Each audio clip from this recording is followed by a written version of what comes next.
ಇನ್ನು ಡ್ರಗ್ಸ್ ದಂಧೆಕೋರರಿಗೆ ಇವತ್ತು ಪೊಲೀಸರು ಬಿಸಿ ಮುಟ್ಟಿಸಿದ್ದಾರೆ. ಆದರೆ ಆ ದಂಧೆಕೋರರ ಪ್ಲಾನ್ ನೋಡಿದ್ರೆ ನೀವು ಬೆಚ್ಚಿ ಬೀಳ್ತೀರ.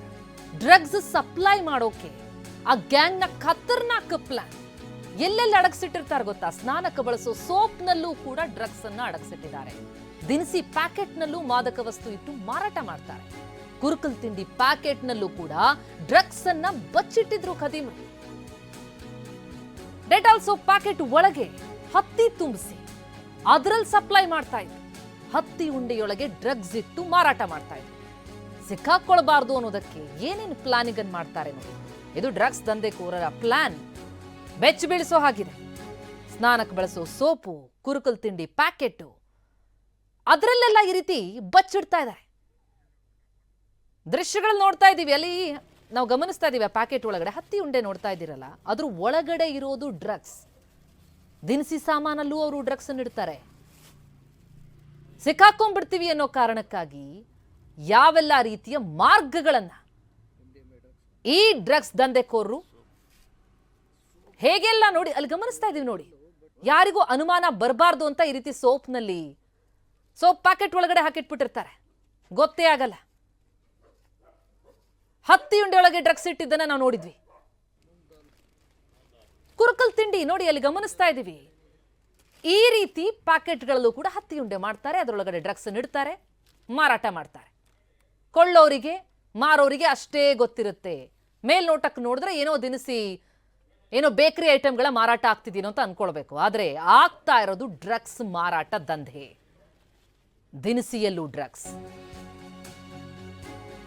ಹೊಸ ವರ್ಷದ ಹೊಸ್ತಿಲಲ್ಲಿ ಸಿಸಿಬಿಯಿಂದ ಭರ್ಜರಿ ಬೇಟೆಯಾಗಿರೋದು.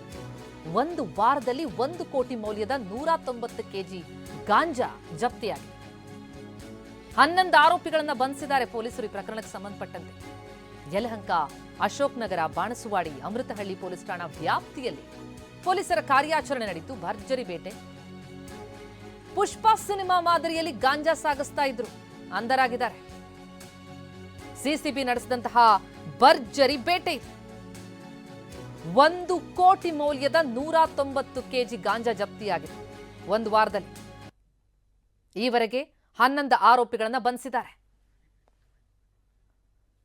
ಈ ಪ್ರಕರಣಕ್ಕೆ ಸಂಬಂಧಪಟ್ಟಂತೆ ಇನ್ನಷ್ಟು ಡೀಟೇಲ್ಸ್ ನೀಡ್ತಾರೆ ನಮ್ಮ ರಿಪೋರ್ಟರ್ ಪ್ರದೀಪ್. ಈಗ ಸಂಪರ್ಕದಲ್ಲಿದ್ದಾರೆ. ಪ್ರದೀಪ್, 1 ಕೋಟಿ ಮೌಲ್ಯದ ಈ ರೀತಿ ಗಾಂಜಾ ಜಪ್ತಿಯಾಗತ್ತೆ ಒಂದು ವಾರದಲ್ಲಿ ಅಂತಂದ್ರೆ ಎಷ್ಟು ದಾಳಿಗಳು ನಡೆದ್ರು ಹಿಗ್ಗಾಮುಗ್ಗ ನಡೀತಲೇ ಇದೆ. ಗಾಂಜಾ ಮಾರಾಟ ಅಂತ ಅನ್ನೋದು, ಡ್ರಗ್ಸ್ ಮಾರಾಟ ಅಂತ ಅನ್ನೋದು ಪಕ್ಕ ಆಗ್ತಾ ಇದೆ. ಈ ಡ್ರಗ್ಸ್ ದಂಧೆಕೋರರ ಪ್ಲಾನಿಂಗ್ ಕೂಡ ನಮಗೆ ಬೆಚ್ಚು ಬೀಳಿಸೋ ಹಾಗಿದೆ. ಏನೇನು ಮಾಹಿತಿಗಳು ಲಭ್ಯ ಆಗ್ತಾ ಇದೆ? ದಾಳಿ ನಡೆಸಿದಾಗ ಈ ಬೆಚ್ಚು ಬೀಳಿಸುವಂತ ಮಾಹಿತಿಗಳು ಏನೇನು ಸಿಕ್ಕಿದ್ವು ಅಂತ?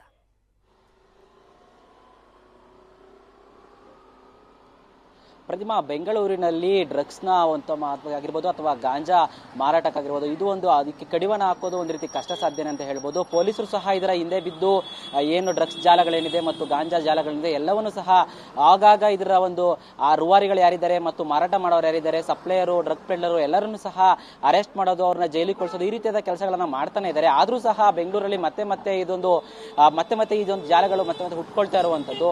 ಸದ್ಯಕ್ಕೆ ಈ ಒಂದು ವಾರದೊಳಗೆ 1 ಕೋಟಿ ರೂಪಾಯಿಯಷ್ಟು ಡ್ರಗ್ಸ್ ಮೌಲ್ಯದ ಡ್ರಗ್ಸ್ ಅನ್ನ ಈಗ ಪೊಲೀಸರು ಸೀಸ್ ಮಾಡಿರುವಂತದ್ದು. ಅಂದ್ರೆ ಬೆಂಗಳೂರಿನ 4 ಪೊಲೀಸ್ ಠಾಣಾ ವ್ಯಾಪ್ತಿಯಲ್ಲಿ 1 ಕೋಟಿ ರೂಪಾಯಿಯಷ್ಟು ಮೌಲ್ಯದ ಗಾಂಜಾವನ್ನ ಸೀಸ್ ಮಾಡಿರೋದು. ಇದ್ರ ಜೊತೆಗೆ ಸಿಸಿಬಿ ಪೊಲೀಸರು ಸಹ ಬರೋಬ್ಬರಿ 24 ಕೋಟಿ ರೂಪಾಯಿಯಷ್ಟು ಡ್ರಗ್ಸ್ ಅನ್ನ ಸೀಸ್ ಮಾಡಿರುವಂತದ್ದು. ನೈಜೀರಿಯನ್ ಮೂಲದ ಮಹಿಳೆ ಏನಿದ್ದಾಳೆ, ಆಕೆ ತನ್ನ ಒಂದು ಪ್ರಾವಿಜನ್ ಸ್ಟೋರ್ ಅಂಗಡಿ ಇರುತ್ತೆ, ಆ ಅಂಗಡಿಯಲ್ಲಿ ಮುಂಬೈ ಮೂಲಕ ಈ ಒಂದು ಧಾನ್ಯದ ಪಾಕೆಟ್ಗಳಾಗಿರ್ಬೋದು ಅಥವಾ ಸೋಪಿನ ಈ ಒಂದು ಏನು ಸೋಪ್ ಇರುತ್ತೆ ಅದರ ಕವರ್ಗಳಾಗಿರ್ಬೋದು ಎಲ್ಲದರಲ್ಲೂ ಸಹ ಡ್ರಗ್ಸ್ ಅನ್ನ ಆಕೆ ಸಪ್ಲೈನ ಮಾಡಿಸ್ಕೊತಾ ಇದ್ಲು. ತದನಂತರ ಇಲ್ಲಿನ ಲೋಕಲ್ ಜನಗಳಿಗೆ ಮತ್ತು ಅವರ ನೈಜೀರಿಯನ್ ಜನಗಳಿಗೂ ಸಹ ಮಾರಾಟವನ್ನ ಮಾಡ್ತಾ ಇದ್ಲು.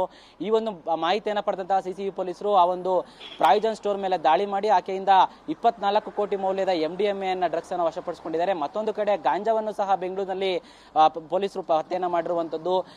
ಗೂಡ್ಸ್ ಆಟೋಗಳಲ್ಲಿ ಅದನ್ನ ಪತ್ತೆ ಸಿನಿಮಿಯ ಸ್ಟೈಲಲ್ಲಿ ಈಗ ಡ್ರಗ್ಸ್ ಅನ್ನ ಸಪ್ಲೈ ಮಾಡ್ತಾ ಇರುವಂತಹ ಆರೋಪಿಗಳನ್ನು ಸಹ ಬಂಧಿಸಿರುವಂತದ್ದು. ಒಟ್ಟಾರೆಯಾಗಿ ಬೆಂಗಳೂರಿನ ಪೊಲೀಸರು ಮತ್ತು ಸಿಸಿಬಿ ಪೊಲೀಸರು ಸಹ ಈ ಒಂದು ಡ್ರಗ್ಸ್ ಜಾಲ ಆಗಿರ್ಬೋದು ಮತ್ತು ಗಾಂಜಾ ಜಾಲಗಳೇನಿದೆ ಇದೆಲ್ಲವನ್ನು ಸಹ ಬೆನ್ನು ಬಿದ್ದಿರೋದು. ಅದರಲ್ಲೂ ಸಹ ಹೊಸ ವರ್ಷ ಹತ್ತಿರ ಇರುವ ಟೈಮಲ್ಲಿ ಈ ಒಂದು ಡ್ರಗ್ಸ್ನ ಬೇಟೆ ಜಾಸ್ತಿ ಪೊಲೀಸರು ಮಾಡ್ತಾ ಇರುವಂತದ್ದು. ಪ್ರತಿಮಾ, ಥ್ಯಾಂಕ್ ಯು ಪ್ರದೀಪ್ ತಮ್ಮ ಮಾಹಿತಿಗೆ.